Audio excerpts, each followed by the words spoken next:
I think the hardest question a man will ever ask themselves is, what do I do with my life? And before we can even ask that question truthfully, we must first become men. But what is a man? Is it the cigar-smoking, womanizing lone wolf who doesn't take no for an answer? Is it the soft man who turns the other cheek? Is it doing one habit over another? Is it physicality? Is it violence? Is it power? I say, find out for yourself what it means to you. Only you can walk that path, and all facts or statements on what a man is really an opinion. Compared to previous times in history, where what made a man was more well-defined, we live in a world that doesn't really care for rugged individualism. We pretend we do, but all these definitions and labels we give ourselves to feel more unique are really just boxes we put ourselves into to cover the void where a true personality would be. We have left the days of the Wild West, the days of conquest and true innovation. There are no new lands to discover, no new ideas that really change the world. We are lambs in the slaughter of the modern world. Our minds, morals, our bodies are all under attack by parasites that wish to drain us of life and ambition. Everywhere we go, something or someone wants to take our energy, whether in the form of money, of time, or of emotion. So, you might be thinking, why be a man? What's the point? We don't even know what one really is anymore. But if I ever had a definition for what it is to be a man, I'd say it is the acceptance of life. Waking up every morning, and despite all the reasons not to be honest, moral, or reasonable, one decides to do so anyways. Not because of reward, not because of praise.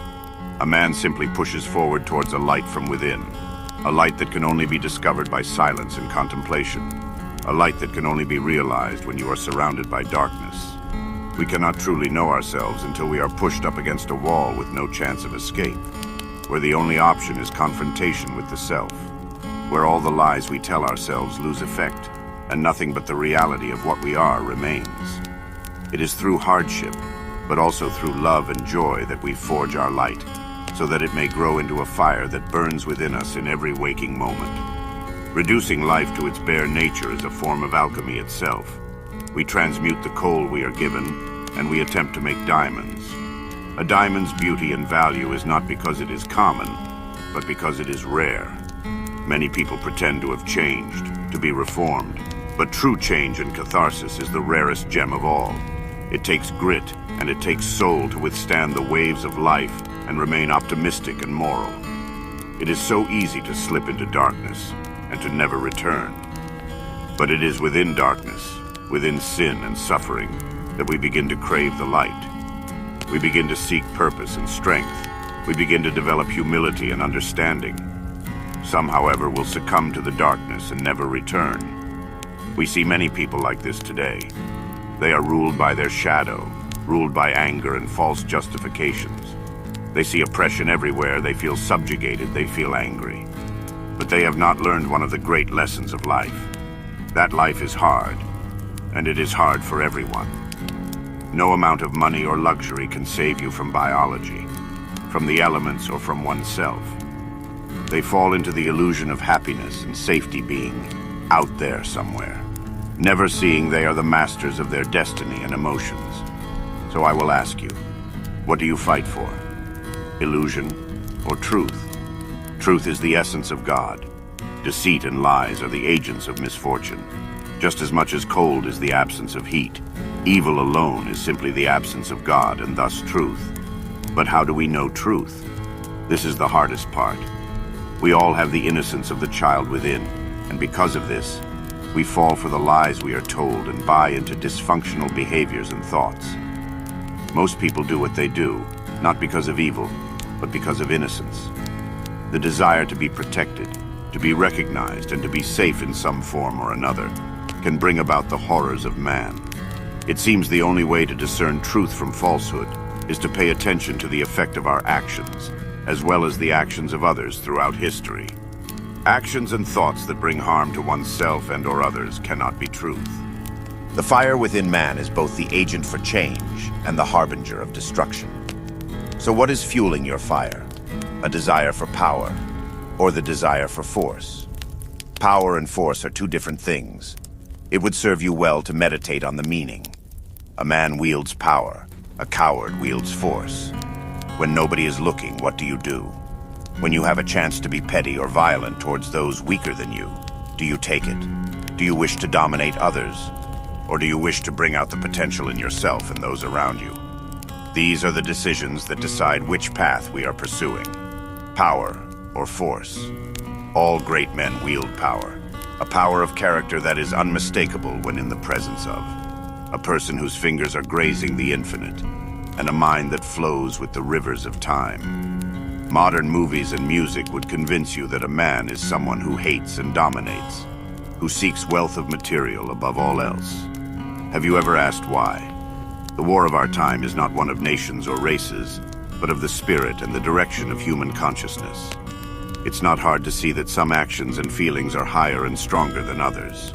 Joy is stronger than grief, and even anger is higher than shame. With an increase in the state of consciousness, we see that certain behaviors and feelings are more in line with truth, in line with progress, and in line with God. We live in a world that's consciousness is living in anger, envy, and guilt, and we can see the results of such levels of consciousness. This is why your attention is always needed, your outrage and opinion. Why sexuality is dangled in your face, violence and desire, choices and endless choices that don't really matter. Because if you are always wanting, always competing, and always pointing the finger elsewhere, you can never look within. How many of us are living in hell right now, residing in fear and hatred, wants that cannot be and desires that torture our minds?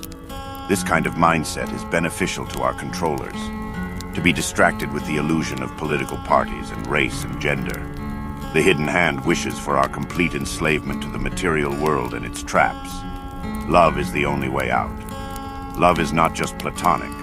Love is attention and focus, and many people do not realize how much love there really is. With the right mind, we can see love in many things.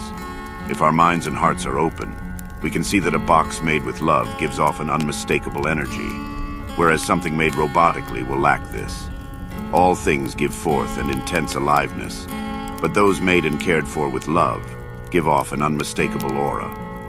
We have all felt the love of a pet, the kind words of a stranger, or the caring touch of another. It is in those moments we feel at peace and feel the force that is love, that is God. It is never separate from you. It is always within. These words are not meant, however, to deflect from our current reality. We must learn to defend ourselves in idea and in body. We must try and protect those that cannot protect themselves. Because in the end, you may abandon your body, but you must not abandon your honor. These concepts are abstract, of course, but when felt they are more real and transcendent than reality itself. If we do not stick to our word and honor ourselves and our convictions, we are nothing but beasts. If we do not protect those weaker or show mercy, how can we truly be strong? We live in a time where we are pushed to think like animals but expected to act as humans. I say accept you are both, but live for the latter. Shame and guilt are tools of the ego.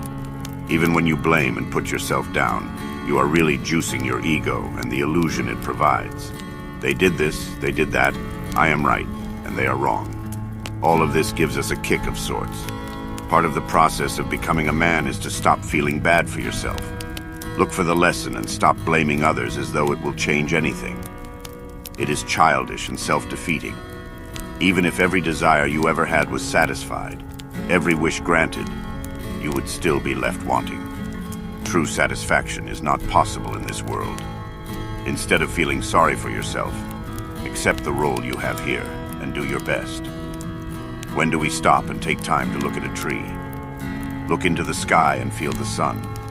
How much do we stop all distractions and just be with the moment we are in? These things are the genius of a child and those who are among the dying. Acceptance of the present and the acknowledgement of the eternal moment. So I dare you to find out what you are through trial and error, joy and pain. Be fluid, be open of heart and mind. Protect what cannot protect itself and be a servant of truth. All it takes is intention and small steps every day. You don't need to change the world or leave a legacy. You don't need to be rich or be feared by others. You don't need to be big or strong. You only need the fire. One that will push through all darkness, and one that warms the hearts of those around you. Like a moth to a flame, purpose will find you. Happiness, joy, and love are all within you. They do not need to be found. So don't worry so much. Dream up a good life and enjoy the process. It may seem hard, but I know you can do it.